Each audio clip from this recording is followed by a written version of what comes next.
মোশাররফ করিম বরিশালের product, Mithun Chakraborty MLA ফাটাক style বরিশালের প্রোডাক্ট। আমরা বাংলাদেশের বাইরেও আমরা বিদেশে আমরা প্রোডাক্ট রপ্তানি করি। এ জায়গায় তো সভাপতি হিসেবে একটা খেলা খেলাইছে। খেলাটা কি, কুয়েতের যে লোকের এরা যে এটা রাখবে কমের লেগে কুমিল্লারে রাখছে, এটা বোঝেন নাই? হ্যাঁ, এই কুমিল্লা মানে কি, মিললে দিল্লে রাখবে কুয়েতেরটা কুমিল্লা, হ্যাঁ এত বোঝে না। যাই হোক, মাউন্ট স্পিকার, আমার কথা হচ্ছে আল্লাহ এই দুনিয়ায় ব্যাপার করে পাঠাইছে, মাটি দিয়ে বানাইছে। তখন ভাবছে যে কোন মাটিটা ভালো, তখন দেখছে বরিশালের মাটিটা উর্বর, কারণ এই দেশে পান সুপুরি বেশি ফলে।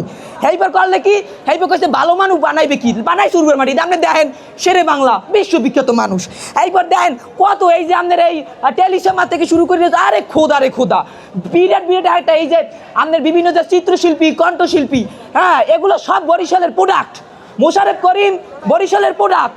এইবার আমরা এই যে দেখবেন এই যে মিঠুন চক্রবর্তী এমএলএ ফাটাক স্টাইল দেখছেন, বরিশালের প্রোডাক্ট। আমরা বাংলাদেশের বাইরেও আমরা বিদেশে আমরা প্রোডাক্ট রপ্তানি করি।